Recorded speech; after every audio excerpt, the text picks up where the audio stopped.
Bapa di sorga, hamba menyerahkan anak-anak ini ke dalam tangan-Mu, di dalam didikan-Mu, pengasuhan-Mu, bimbingan-Mu.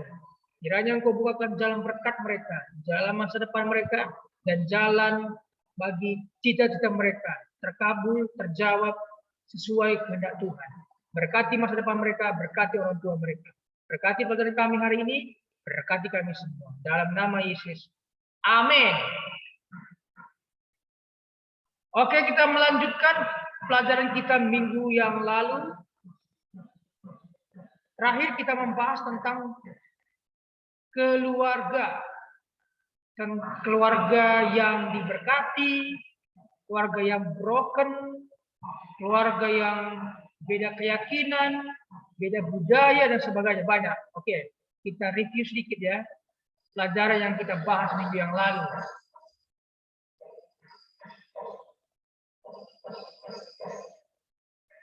Jadi anak-anak, kita harus paham bahwasanya semua itu bermula dari keluarga, bersumber dari keluarga, mulai dari dosa. Nih, dosa masuk itu mulai dari keluarga Adam. Jadi keluarga kita sekarang susah payah karena keluarga ini.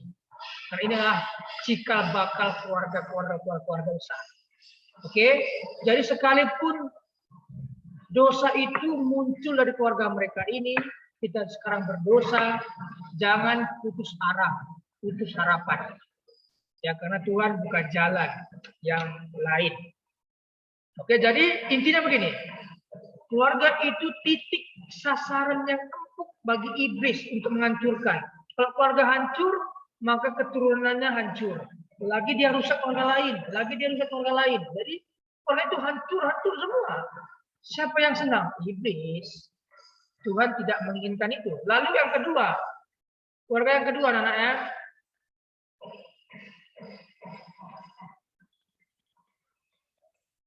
keluarga Nuh. Ini keluarga yang dimana sudah hancur semua keluarga yang lain. Hanya tinggal keluarga Nuh yang mendapat kasih karunia. Bayangkan, saking bejatnya moralitas pada zaman itu. Sehingga Tuhan membumi hanguskan keluarga-keluarga. Oke, jadi pastikan keluarga kalian adalah sudah dikaruniai Tuhan. Jangan sampai nanti mendapat pembumi hangusan. Keluarga berikutnya Adam dan keluarga Abraham. Ini keluarga yang diberkati Tuhan sekali nih. Siapa yang memberkati keluarga ini akan diberkati. Tetapi sekalipun diberkati luar biasa, dia mendapat suatu julukan, sempat dikatakan keluarga parsial, ya, sehingga dia membawa keponakannya itu keponakannya dia bawa, ya. Ini diberkati tapi tidak mendapat karunia anak, tapi pada akhirnya Tuhan berjanji memberikan anak kepada mereka. Ini keluarga beda keyakinan, beda agama. Ibunya Yunani, ayahnya ibunya Yahudi, ayahnya Yunani. Beda agama pun bisa diberkati Tuhan. Jadi, tetapi di mana ayahnya? Ayahnya mungkin kembali ke Yunani ya. Korbannya ini, anak ini, Timotius. Tetapi meskipun demikian, Tuhan tetap berbelas kasihan dan memberkati keluarga itu. Seperti ini diajarin oleh Eunike. Ini Timotius masih kecil. Diajarin. Sekalipun beda agama, tetap bisa mendidik anak. Oke? Berikutnya keluarga pemimpin nih, Yosua. Ini rakyatnya sudah meminta, udahlah kita bikin patung, kita menyembah yang lain. Tidak, aku dan keluargaku memilih mengikuti Allah. Ini pemimpin. Nah, ya, jadi anak tetap tidak mau meninggalkan Tuhan. Oke? Keluarga Elkana, ini keluarga yang mandul. Keluarga yang tercimaki, penina, aduh, sakit hati ya. Ini, tetapi dia tetap berharap kepada Tuhan. Sekalipun mandul, itu atas izin Tuhan loh mandulnya. Tapi Tuhan memberikan jalan untuk dia bisa punya anak. Jadi tidak ada yang mustahil bagi Tuhan ya. Pasti ada jalan. Lalu keluarga ini keluarga yang sudah beda negara, beda agama, dan beda pola pikir dan beda penyembahan. Ini beda semua, Boas dan Rut. Beda. Rut ini orang Moab, Boas orang Israel. Israel dan Moab saling perang, baku hantam. Ya, ini ngeri. Tetapi sekalipun demikian, ketika mereka Tuhan berkati tidak, Tuhan berkati. Ini Rut ini orang yang apa ya? Penyembah berhala di mata orang Israel. Tetapi Tuhan berkati. Lalu lihat ini. Obed, ya mereka melahirkan Obed, lalu Obed melahirkan Isai. Isai itu melahirkan Daud, raja Israel. Dia diberkati. Jadi anak, wow, Tuhan itu sangat peduli, sangat terbuka dan sangat memperhatikan namanya keluarga.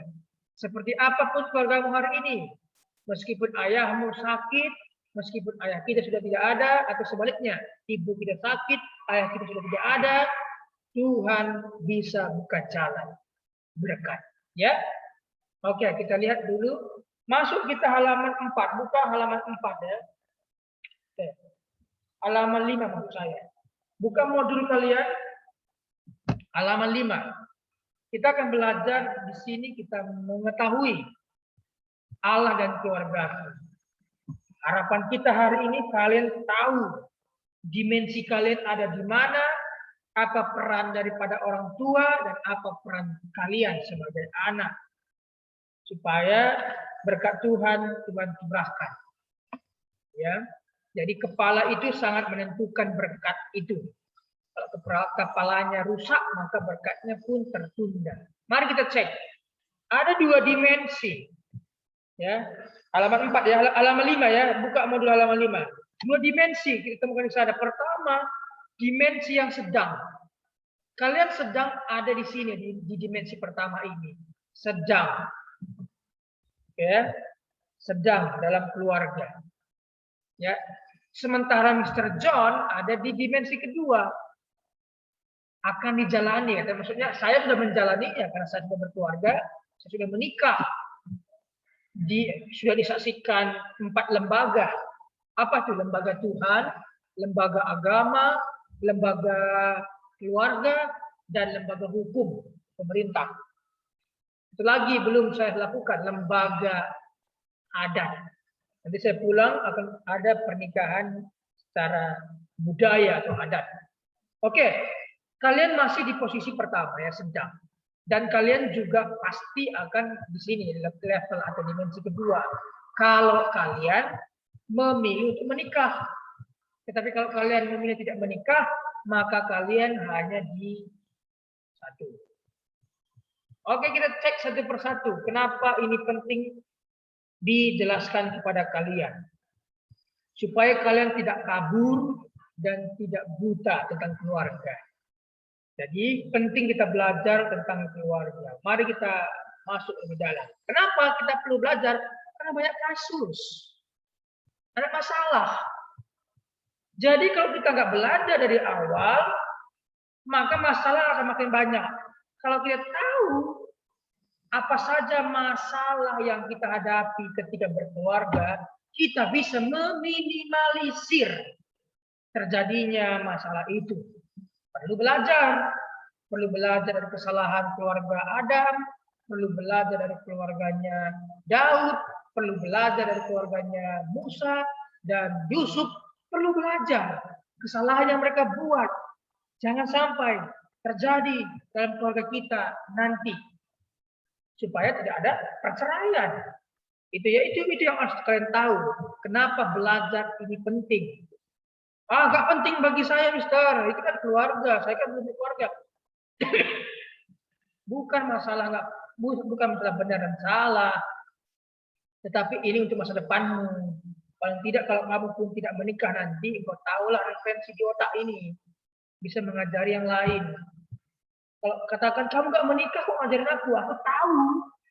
Makanya aku nggak menikah. Gitu ya. Aku tahu apa masalahnya. Kenapa? Aku belajar dulu dari Pak John.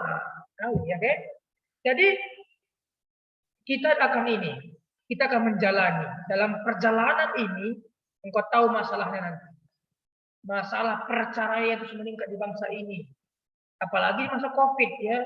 banyak di PHK, putus hubungan kerja. Itu ratusan pekerja diputus hubungan kerja.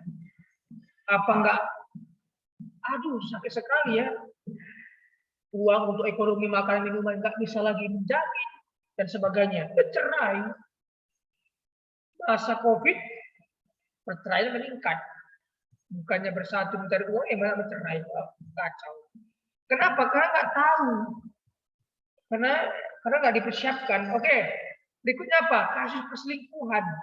Di tahap kedua ini nanti dia tidak setia dengan yang satu, dia selingkuh, dia membuka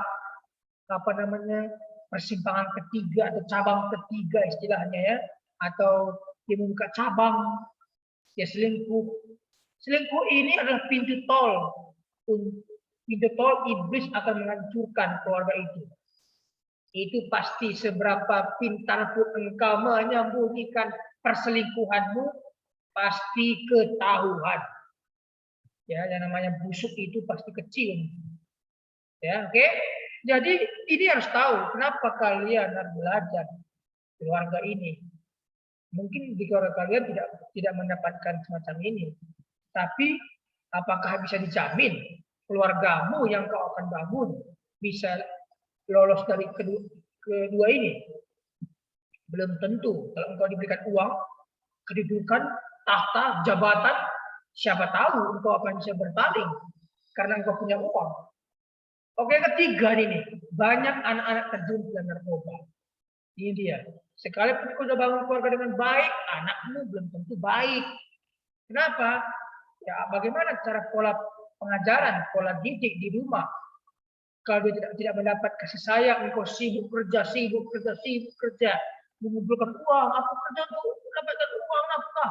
Anak dia tidak mendapat pola didik yang baik, pergi ke narkoba, miras, karena banyak uang, dia beli narkoba, mulai miras, dugem, enggak seperti itu ya. Enggak mudah kalau berkeluarga, penting kau ketahui ini. Karena bapak juga waktu sebelum nikah belajar hal ini di pranikah. Ya, pranikah itu ada sesi pembelajaran. Oke, jadi jangan Anda katakan dalam hati Anda, aku tidak butuh ajaran ini. Engkau akan kecewa. Oke, itu masalah yang terjadi ya. Jadi kalau kita tahu itu masalah-masalah yang akan terjadi, apa yang kita harus tahu? Apa yang kita harus punya supaya kita terhindar daripada masalah itu? Bagaimana kalau Kristen menanggapi hal itu? Orang Kristen harus merefleksikan nilai-nilai ini dia. Kita harus merefleksikan. Oh, jadi nilai-nilai yang kita pegang adalah nilai-nilai biblis. Bible. Apa kata Bible? Apakah boleh bercerai? Sungguh tidak boleh. Oh, tidak boleh. Apakah boleh berselingkuh? Tidak boleh. Jangan lakukan. Itu nilai-nilai yang kau pegang. Maka engkau juga mengimpartasikan atau menularkan kepada yang lain. Menurut keyakinanku tidak boleh bercerai, tidak boleh begitu. Kalau begini, keluarga itu rukun, saling mengasihi, tidak boleh selingkuh dan sebagainya. Kalau kau diberkati, berkati orang lain dan sebagainya. Itu kata Bible. Itu yang kita harus refleksikan, yang nilai Bible. Maka baca Alkitab, engkau akan tahu. Makanya saya sarankan terus, baca itu kitab Amsal baik-baik. Kalau kau pelajari lebih dalam detail kitab Amsal, engkau mendapat ilmu, hikmat, pengetahuan. Engkau tidak akan menjual ayah dan ibumu. Engkau tidak akan melepaskan didikan orang tuamu. Itu kata kitab Amsal. Kitab Amsal itu nasihat dari ayah, juga nasihat seorang anak. Ada di situ, ada Amsal Daud, ada Amsal Salomo. Salomo itu anak daripada Daud. Sebagai anak, aku menerima didikanku dari ayahku. Bagus. Itu kata Bible. Oke, secara teologinya bagaimana? Nah, kalau kau punya Tuhan, apakah engkau akan lakukan seperti itu, semacam itu? Tidak kan? Yang namanya orang yang bertuhan, ada yang mengawasi dia. Kalau aku selingkuh, Ish, Tuhan mengetahui apa yang dilakukan.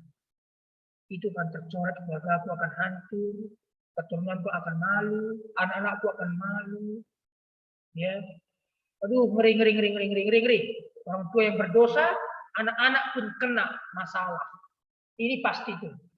Orang tua yang bermain, maaf katanya, bermain cabul, anak-anaknya menjadi malu. Kan konyol ya. Jadi pikirkan baik-baik itu ya. Ada Tuhan yang mengawasi. Itu yang menjadi refleksi kita sebagai orang Kristen.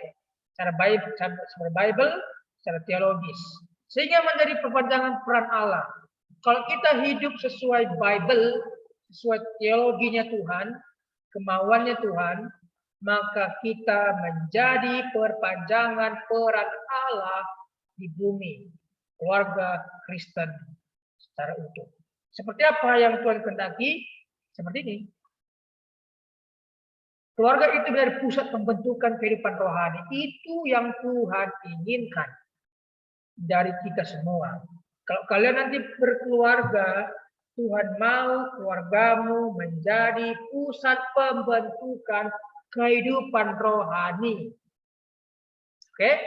Ajaran-ajaran rohani yang kau berikan kepada anakmu, ceritakan Alkitab, makanya cerita Alkitab. Ceritakan cerita Alkitab, jangan dongeng pencurian. Dan pencuri itu aman, selamat. Enggak. Ceritakan bagaimana kisah Alkitab. Alkitab itu cukup banyak cerita di dalamnya. Ceritakan itu, makanya harus belajar ya. Lalu keluarga tempat bernaung kudus. Ajarin bagaimana kudus. Kudus itu apa sih?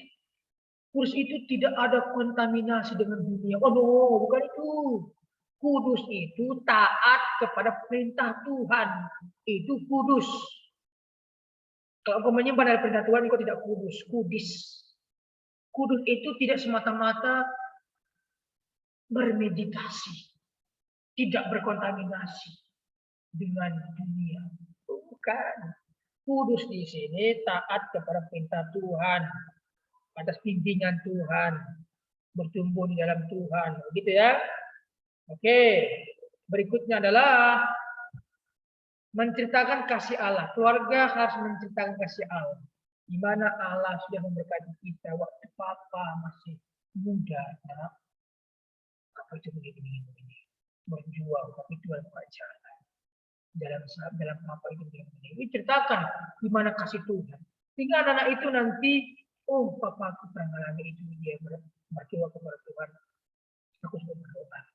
Karena masalah anak kita nantinya pasti menghadapi masalah juga yang mereka hadapi. Tapi ketika dia mengingat, Bapak aku pernah cerita kasih Allah. Baik Tuhan, aku gitu ya. Dia pasti kepada Tuhan. Lalu keluarga itu sebagai pencerita yang menceritakan karya-karya Allah. Wow, keluarga Adam begini nakku. Kalau kami di situ nakku gitu, di kampung. Keluarga Adam nakku. Keluarga Nuh nakku. Cuman keluarga yang sangat Tuhan. Nah, keluarga yang di sana pada waktu itu zaman itu semuanya tidak bermoral, semuanya jahat. Jadi hanya keluarga Nuh yang diselamatkan Tuhan dan sebagainya. Pencerita dan sebagainya. Mereka akan hidup dalam itu ya. Oke, ini ya tentang Tuhan. Oke, dengan cepat ya, lanjut aja. Lanjut aja. Baru yang ke halaman 6. Buka halaman 6. Hari ini kita tuntaskan bab 1 ya. Melibatkan Tuhan dalam kehidupan keluarga. Ini dia. Mengapa kita harus melibatkan Tuhan? Oke, jelas. Dalam keluarga Kristen ada hal yang khas berkaitan dengan peran Tuhan dalam keluarga. Peran keluarga melingkupi seluruh aspek kehidupan. Jadi peran keluarga melingkupi aspek kehidupan. Ekonomi, banyak ada 9 kemarin ya. Fungsi keluarga, itu aspek-aspeknya semua. Jadi harus sempurna. Tidak bisa kita hanya satu dua saja, tapi 9 fungsi keluarga dijalankan dengan baik. Oke? Lalu kemudian kita melihat mengapa kita harus melibatkan Tuhan. Karena keluarga sangat membutuhkan, ini dia. Kita melibatkan Tuhan karena kita tidak bisa memperoleh dan membuat ini. Apa itu? Berkat Tuhan, pengampunan, pembaruan oleh Tuhan. Kita membutuhkan Tuhan karena kita butuh berkatnya. Munafik kalau kita tidak butuh berkat. Munafik kalau kita tidak mau kaya. Munafik kalau kita tidak mau kemakmuran, sentosa. Aku nggak mau sentosa, aku nggak makmur, aku nggak mau kaya. Munafik, semua orang pasti mau kaya. Semua pasti ingin berkat Tuhan. Pasti. Mr. John juga kalau tidak ada berkat Tuhan, tidak mungkin saya ada di sini. Ini jalan Tuhan kepada saya. Setelah kuliah, Tuhan buka jalan ke Bali. Bali nggak pernah saya terpikir dalam otak saya. Tahu memang Bali di mana, di peta itu. Oh ini Bali nih. Tapi nggak kepikir, nggak mungkin. Meskipun saya di Jawa, memang dekat dengan Bali, tapi nggak mungkin. Saya ke situ lah. Ngapain saya ke situ? Nggak ada jalan kok di situ. Nggak ada keluarga, nggak ada famili di situ. Pastinya saya tidak mungkin di situ. Tuhan buka jalan. Keluarga tidak ada, famili tidak ada, apapun tidak ada, tapi Tuhan buka jalan melalui keluarga Tuhan. Nah, keluarga Tuhan apa itu? Melalui Kristi. Kristi. Wow, Tuhan buka jalan. Itu berkat Tuhan kepada saya. Pengampunan. Siapa yang butuh pengampunan Tuhan? Kalau engkau tidak diampuni, maka engkau tidak akan mendapat berkatnya. Kalau engkau tidak mengampuni, maka engkau tidak akan mendapat berkatnya. Jika engkau mau berkatnya, engkau mengampuni, maka Bapamu di surga akan mengampuni, maka berkatnya diberikan kepadamu. Itu sejalan jenderal. Sejalan itu. Komplit ini pakai komplit. Bukan hanya satu-satu. Aku mau berkatnya Tuhan. Aku mau berkat Tuhan. Engkau tidak mau mengampuni, tidak mungkin kau dapat berkat. Demikian pembaruan oleh Tuhan. Oke, kita cek satu persatu. Mengapa kita butuh berkat Tuhan? Mengapa kita butuh pengampunan? Mengapa kita butuh pembaruan? Inilah buktinya. Nah, oke, kita bahas satu persatu tentang berkat.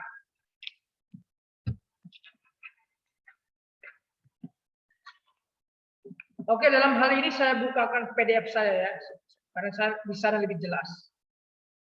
Di PowerPoint ini hanya poin-poin saja. Saya bukakan PDF-nya ya. Kalian harus buka itu PDF ya supaya ngerti apa yang saya sampaikan ini. Supaya tidak hanya sebagai angin berlalu.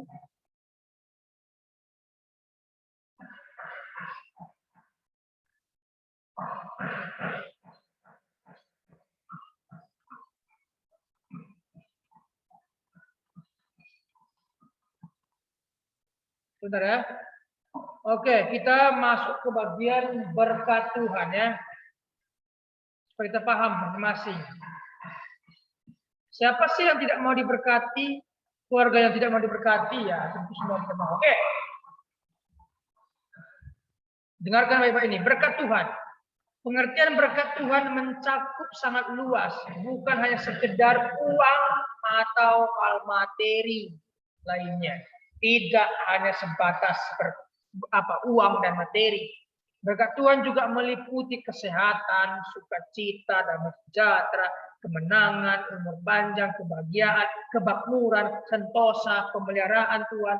Itu berkat Tuhan. Siapa yang nggak mau berkat Tuhan? Siapa yang mau kutuk? Kutuk itu apa itu? Penderitaan, kesakitan, kemiskinan. Maukah kau itu? Nggak mau lah ya. Kita pasti mau sukacita, damai sejahtera. Bapak mau diberkati. Supaya saya bisa memberkati yang lain. Oke, jadi berkat Tuhan itu dibutuhkan oleh keluarga. Mari kita cek keluarga siapa saja yang diberkati Tuhan. Ada dua contoh di sini ya. Berkat Tuhan dibutuhkan keluarga sebagai bagian dari pernyataan Tuhan. Tidak berarti orang miskin tidak ada berkatnya. Tidak. Orang miskin pun ada berkat Tuhan kepada mereka. Tetapi tidak sebanyak dengan kita.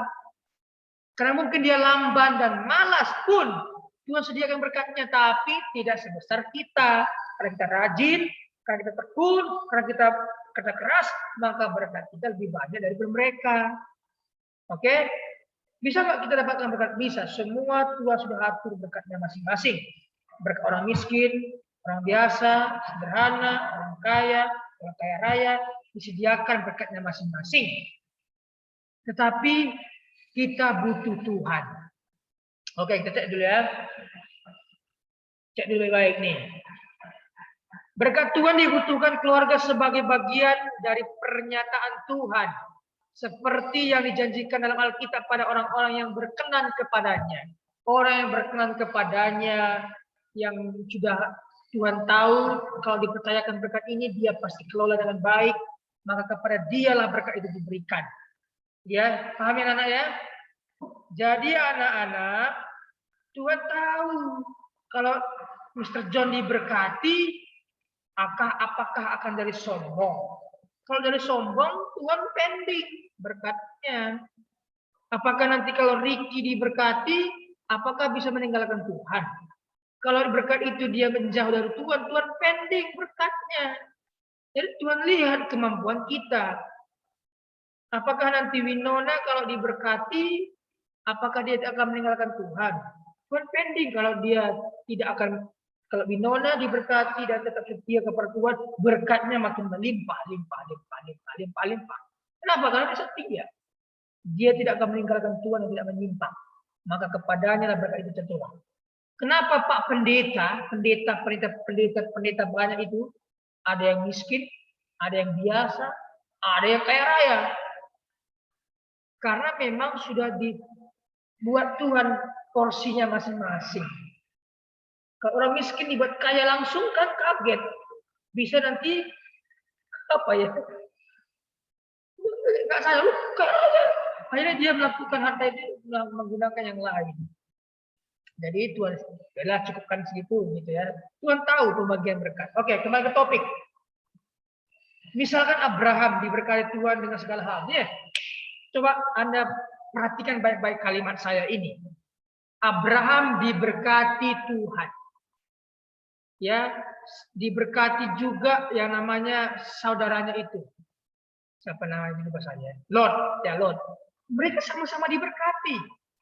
Mereka punya ternak, lalu kemudian mereka punya gembala, ternak mereka banyak. Lihat Abraham ya diberkati luar biasa. Ketika tanah itu terasa tidak cukup atau rumput-rumput itu ya kebun atau apa namanya tidak cukup untuk ternak mereka. Apa kata Abraham? Oke Lot, sekarang pilih. Engkau lebih memilih lebih dahulu. Inilah contohnya diberkati. Sekarang diberkati, tidak meninggalkan Tuhan. Sekarang Lot, pilih engkau kemana saja. Matamu memandang, itulah bagianmu. Ya Lot, apa kata Lot? Oke, saya memilih Sodom dan Gomora. Saya memilih ini semua. Oke, kalau kamu ke barat, ya.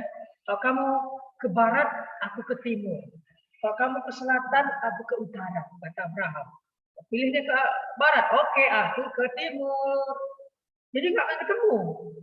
Padahal dia paling tua. Dia itu apa ya? Ini keponakan ini. Kamu milih dua. Inilah ini yang diberkati. Jadi Tuhan tahu kalau diberkati dia tidak sombong itu diberkati melimpah ruah. Kalau mau diberkati sombong, ingat sebentar lagi hilang itu berkat. Oke ya, itu contoh satu nih. Contoh dua, Obed-Edom. Obed-Edom itu keluarga yang sederhana ya. Ceritanya begini. Pada waktu itu ada raja itu Daud ingin membawa tabut ke Yerusalem. Karena Yerusalem itu tempat tabut Allah harus ada di sana. Tetapi kan harus dibawa dari suatu tempat ke Yerusalem. Perjalanan sangat jauh. Singkat cerita, dibawalah tabut ini. Yang membawanya pun adalah imam-imam. Tidak boleh orang lain. Raja pun tidak boleh. Hanya imam yang boleh menggotong. Yang merangkap atau membawa itu. Pakai roda. Dalam perjalanan, tabut ini mau jatuh ke tanah. Lalu ada imam menatang, menyokongnya, jangan jatuh. Apa yang terjadi? Baik hatinya loh menatang atau menopang tabut itu. Yang terjadi adalah imam itu mati seketika saat itu. Karena tabut itu tidak boleh dipegang. tidak boleh dipegang meskipun imam. Singkat cerita, tabut itu disinggahkan, mampir di rumah Obed-Edom. Ya, setelah mampir di sana, apa yang terjadi? Di mana ada tabut Tuhan, disitulah berkat Tuhan, Tuhan perintahkan. Ingat ini anak ya, di mana ada tabut Tuhan, disitulah berkat Tuhan, Tuhan perintahkan. Maka Obed-Edom pada waktu itu kaya raya. Wih, ngeri berkat luar biasa Tuhan curahkan. Ini kayak berkat sukacita, kesehatan, damai sejahtera, kemenangan, kemakmuran, kebahagiaan, bahkan materi, uang juga diberikan. Obed-Edom luar biasa pada waktu itu. Akhirnya tahun itu dipindahkan ke Yerusalem. Maka Yerusalem itu tempat kota diberkati. Maka engkau memberkati Yerusalem, maka engkau pun diberkati. Itu makanya kita umat Kristiani berdoalah untuk Yerusalem. Kenapa? Karena di situ tabut Allah. Engkau berdoa buat Yerusalem, maka engkau akan mendapat berkat. Kalau engkau mengutuk Israel, maka engkau terkutuk. Jadi ini dia. Ini begini ya. Intinya begini. Pastikan ada tabut Allah ada di rumahmu. Ya, tabut Allah. Ini di situ berkat Tuhan akan Tuhan curahkan. Oke. Lalu berikutnya, selanjutnya. Jadi itulah alasan mengapa kita butuh berkat Tuhan ya. Berkat Tuhan diterima oleh keluarga Kristen pada masa kini. Yang tetap setia berpedoman dan berpengharapan kepada Tuhan seperti ucapan berkat yang ditulis dalam bilangan ini. Apa itu ucapan berkat yang ada di sini? Itu akan tercurah kepadamu ketika engkau berpedoman dan setia kepada Tuhan. Berikutnya, pengampunan. Oke, saya jelaskan tentang pengampunan ini agak rumit ya. Karena pengampunan ini mudah untuk diucapkan, sulit untuk dilakukan. Siapapun kalau disakiti, disuruh mengampuni, memaafkan, sulit. Kecuali dia sudah percaya Tuhan Yesus sungguh-sungguh. Maka dia bisa mengampuni. Oke ya, ini dia.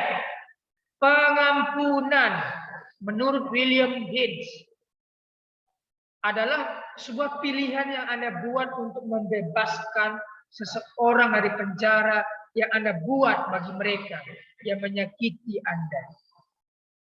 Artinya apa ini? Anda sudah disakiti, Anda sudah dimaki, dibohongin, ditipu, dicaci maki, bahkan mungkin harta Anda sudah diambil, bahkan harga diri Anda diinjak-injak, Anda mungkin sakit hati olehnya, dan hal itu akan Anda mungkin ingat seumur hidup. Sakitnya itu Anda ingat seumur hidup karena perlakuan itu. Tetapi kalau Anda dibilang mengampuni itu sulit. Tetapi kalau Anda bisa mengampuni, maka Anda seperti ini. Membebaskan seseorang dari penjara.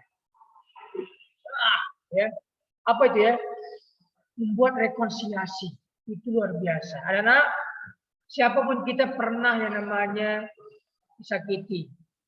Lepaskanlah pengampunan. Maka Tuhan akan mengampunimu.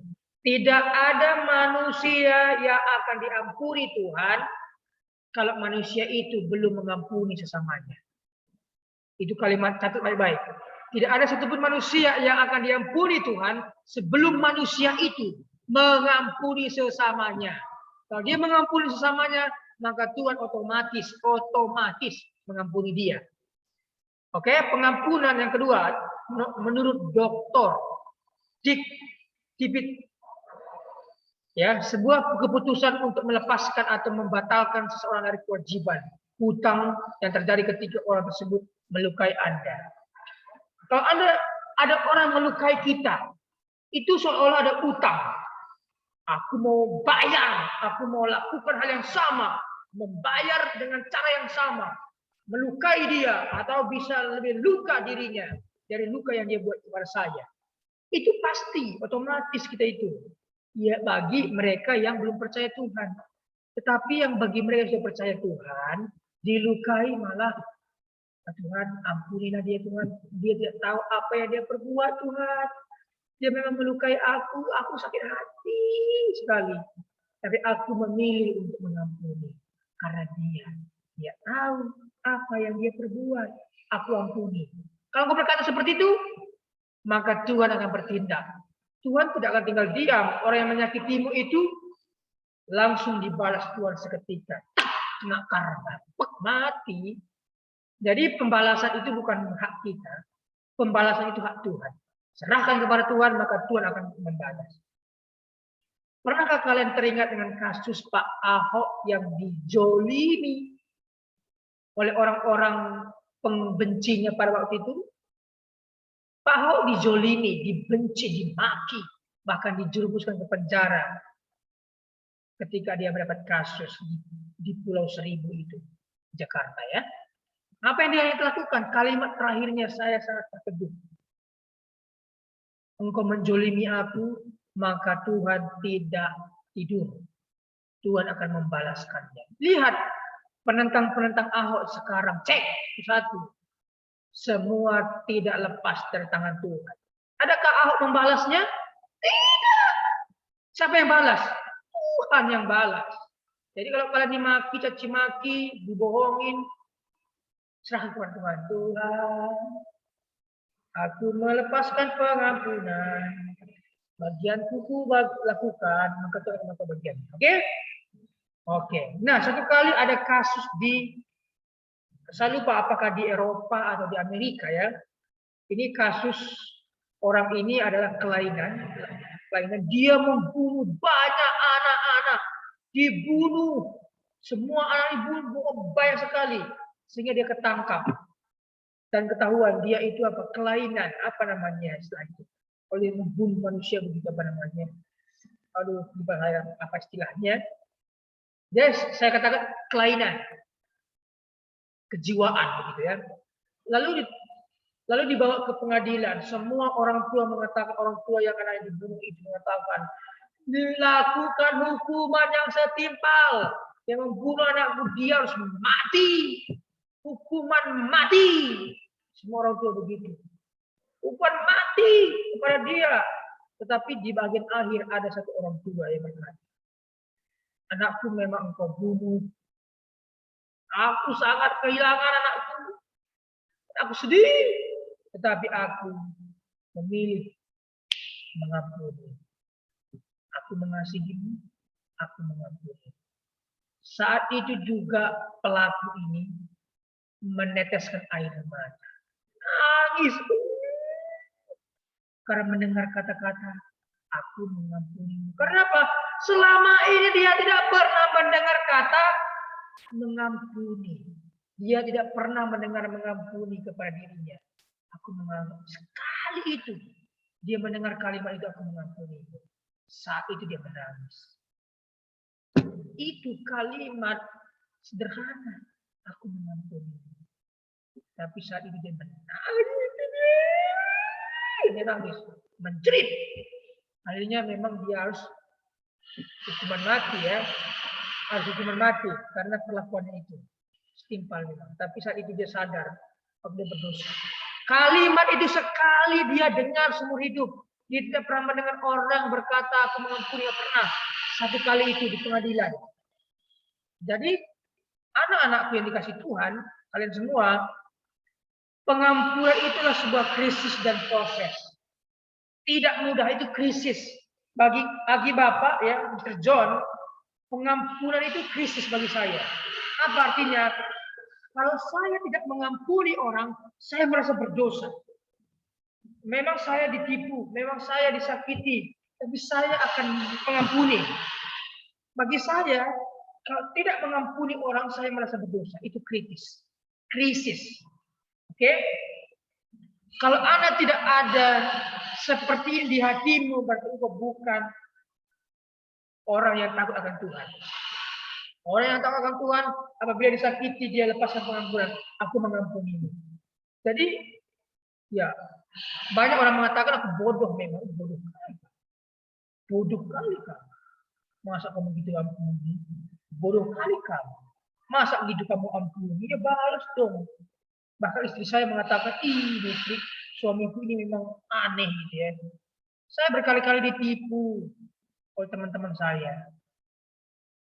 Aduh, saya tidak menceritakan hal ini. Tapi saya berkata mengampuni. Bahkan mungkin dari sebaya saya, anak-anak yang sebaya saya ya, mungkin saya yang buat surat penghapusan utang. Ada teman saya sebut namanya. Utang itu banyak. Ya banyak dia pinjam uang saya. Bahkan kami dulu jual obat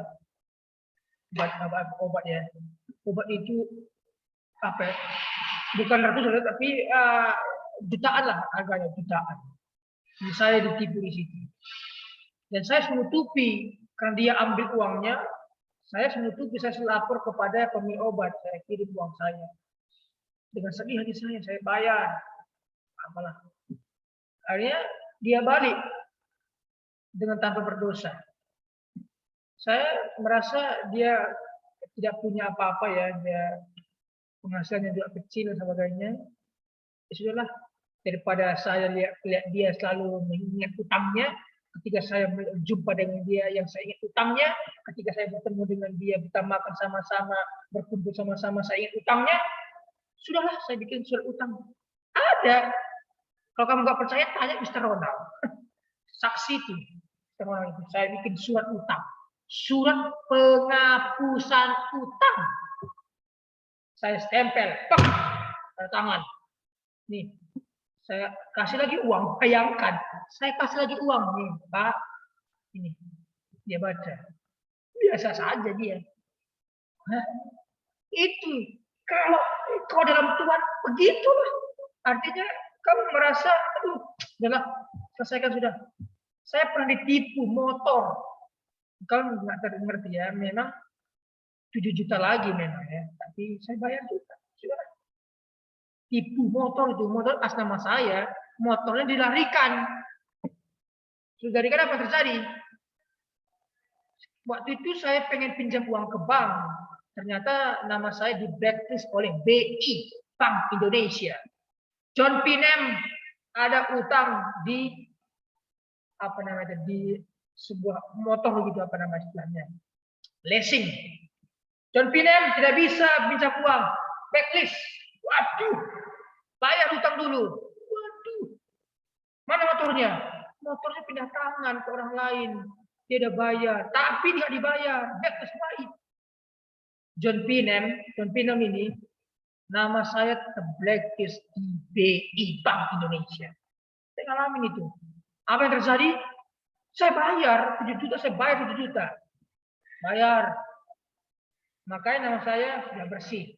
Kalau saya pinjam uang ke bank, pinjam uang pada waktu itu melalui Purusaha. Saya pinjam uang lewat Purusaha karena saya punya usaha kopi, dapatlah uang itu. Dan sebagainya, saya kelola lagi. Mengelola uang. Nah, ini yang terjadi ya. Ditipu berkali-kali. Bisa nggak saya marah? Marah saya. Tapi ada kasih Tuhan. Adalah Tuhan pasti buka jalan yang lain. Saya kehilangan mungkin bilang 7 juta. Saya sebut nominalnya loh. 7 juta lebih sebenarnya. Tetapi apa yang terjadi? Tuhan membukakan jalan yang lain. Saya diberkati lebih daripada 7 juta. Hampir 100 juta saya dapat. Bayangin, memang 100 juta itu bertahap. Tidak langsung Tuhan kasih. 25 juta, 20 juta, 10, 17 juta, Tuhan kasih. Melalui apa? Melalui YouTube. Bayangin tuh, itu gaji saya tuh. Ya, gaji Bapak John ini 15 sampai 25 juta tiap bulan. Sekira-kira itu, Pak. Doakan supaya naik ke 100 juta tiap bulan. Bayangin. Jadi dari kita memaafkan orang, ya sudahlah, selesaikan. Tuhan bukakan jalan. Saya merasa itu Tuhan. Wow, saya kehilangan 7 Tuhan.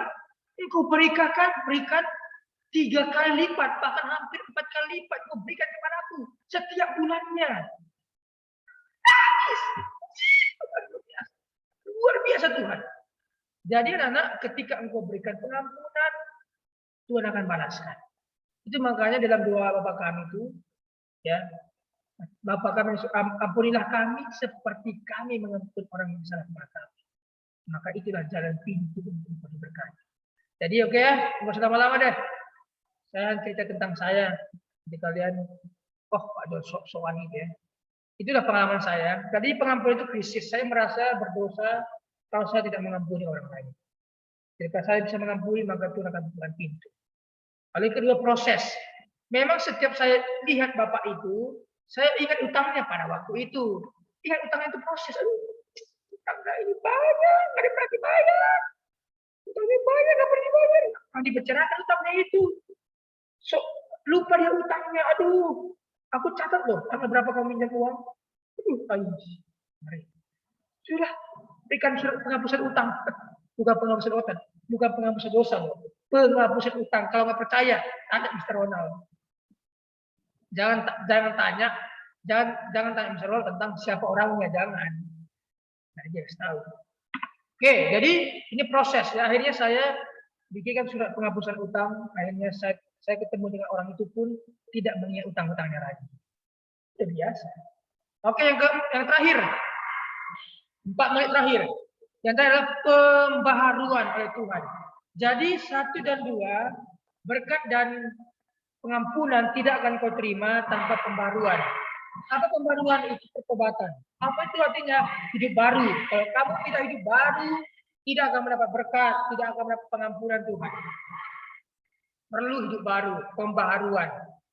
Jadi keluarga kita membutuhkan ketiga ini, butuh berkat, butuh pengampunan, dan butuh pembaharuan. Karena iblis gentar-gentar merusak keluarga. Jadi keluarga yang rusak harus kembali pada keluarga, ya. Seperti ini. Orientasi keluarga bukan hanya kepada kehidupan keluarga sendiri, tetapi berpusat hanya kepada Kristus. Ya, kita berpusat kepada Kristus. Apa kata Tuhan, itu yang kita jalankan. Oke, berikutnya yang terakhir. Ya, 3 menit terakhir ya. Silahkan bertanya di kolom chat ya, anak-anak, jangan sungkan. Inilah ciri-ciri keluarga yang melibatkan Allah. Cek keluarga Anda, orang tua Anda, keluarga di rumah. Apakah keluarga Anda di rumah sudah melibatkan Tuhan di dalam keluarga? Cara pertama, cara ngeceknya, indikator pertama adalah menjadikan seluruh ajaran Allah sebagai acuan hidup keluarga. Apa itu ajaran Tuhan yang ada di Biblis, Bible, dan teologis tadi? Oh, ada Tuhan yang memantau. Oh, mungkin tidak ada CCTV, tapi ada mata Tuhan yang memantauku. Jadi aku tidak mau berbohong, tidak mau nipu, tidak mau mencuri, tidak mau mengambil barang orang. Itulah menjadikan ajaran Tuhan sebagai acuan. Oh, papa saya tidak ada, aku tidur-tidur saja. Aku tidak mau melakukan kerjaanku, dan sebagainya. Tidak boleh seperti itu. Sekalipun orang tua tidak ada, tidak mengawasi, ada mata Tuhan yang melihat. Tidak ada orang, aku ambil barang dia aja, mencuri. Memang tidak ada orang, tapi ada mata Tuhan melihat. Itu menjadikan ajaran Tuhan menjadi pedoman. Oke? Oh, dia tidak lihat. Aku mengejek dari belakang. Mengejek dari belakang. Tidak bisa begitu. Sekalipun orang itu tidak lihat engkau mengejek dia, ada mata Tuhan yang melihat. Oke? Orang itu mungkin tidak akan membalas mengejek, tapi apa? Ada orang lain yang mengejek engkau. Maki-maki engkau nantinya.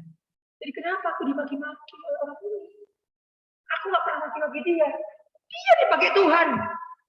Karena aku mengejek orang, itu pasti anak-anak. Ya. Aku nggak ada urusan dengan kamu. Aku nggak ada urusan dengan kamu. Dia dipakai Tuhan membalas perbuatan hukum. Ya, dengar itu baik-baik. Keluarga yang mengenalkan Tuhan ini, kita semua mengenalkan Tuhan. Jadi, ciri-ciri keluarga yang mengenalkan Tuhan adalah menjadikan seluruh ajarannya sebagai acuan, lalu keluarga yang mengandalkan Allah dan kondisi apapun, miskin, kaya, andalkan Tuhan. Satu lagi terakhir ya, keluarga yang mendapat cerminan dari kasih Allah, mencerminkan kasih Allah. Jadi keluarga kita mencerminkan kasih Allah. Kalau kita memberi sumbangan, bansos, bantuan sosial, lakukanlah itu. Ingat, keluarga yang dermawan, keluarga yang suka melakukan bansos, keluarga itu memiutangi Tuhan. Tuhan akan membalaskan berkat kepada keluarga yang dermawan, suka memberi tanpa pamrih. Demikian. Oke, buka kamera semua. Saya kira sudah final ya. Sudah selesai, maksudnya sudah tahu ya sampai di sini ya. Jadi anak-anak, pastikan keluargamu menjadikan ajaran Tuhan menjadi acuan. Pastikan keluargamu mengandalkan Tuhan dalam kondisi apapun. Pastikan keluargamu mencerminkan kasih Tuhan. Bersedekahlah, membantu orang lah, berdermawan lah, membantu keluarga lah, ya. Kalau keluargamu sekarang kaya, bantulah keluargamu yang lain. Paling tidak begitulah. Kalau engkau mendapat handphone, tidak usahlah pamer-pamerkan di foto di medsos. Aku punya ini, membuat kecemburuan sosial lah. Ya, jadi anak-anak perhatikan baik-baik. Oke, kita selesai. Ada pertanyaan? Angel hadir, Ustaz. Oke. Oke, silakan bertanya. Satu terakhir.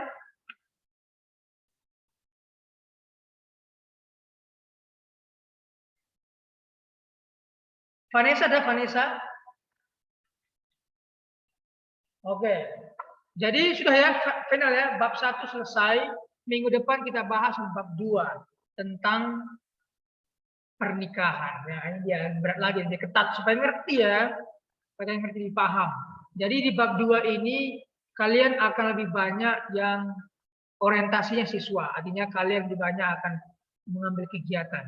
Saya akan bagi Anda dalam kelompok. Kalau kemudian kalian akan membuat namanya PowerPoint dengan materi yang sudah ada di sini. Di bab 2 tentang pernikahan. Saya harapkan kalian tahu tentang pernikahan supaya kalian memilih pasangan yang sesuai kepercayaan kalian. Kita berdoa. Kita berdoa ya. Bapa di sorga, hamba-Mu sudah berhenti menyampaikan materi tentang keluarga. Minggu depan akan membahas tentang pernikahan yang sesuai kata. Supaya tidak hanya kami hanya paham keluarga, tapi level di bawah keluarga itu pernikahan juga kami tahu. Apa yang Tuhan mau, seperti itulah yang kami akan lakukan dalam menuju pernikahan nantinya. Anak-anak-Mu yang Kau sudah berkati ini dengan hikmat terus-menerus, limpahkan berkat kepada mereka, bukakan jalan mereka, jalan menuju berkat, masa depan, dan umur yang panjang. Terima kasih Tuhan. Kami akan mengakhiri kelas kami, diberkati kami semua. Dalam nama Yesus, amin. Oke, terima kasih. Yang kalau tidak ada pertanyaan, boleh tinggalkan Zooming kita. God bless you. Thank you, Mister. Terima kasih, Mister. Terima kasih semua. Terima kasih, Mister. Ya, sama-sama. God bless you.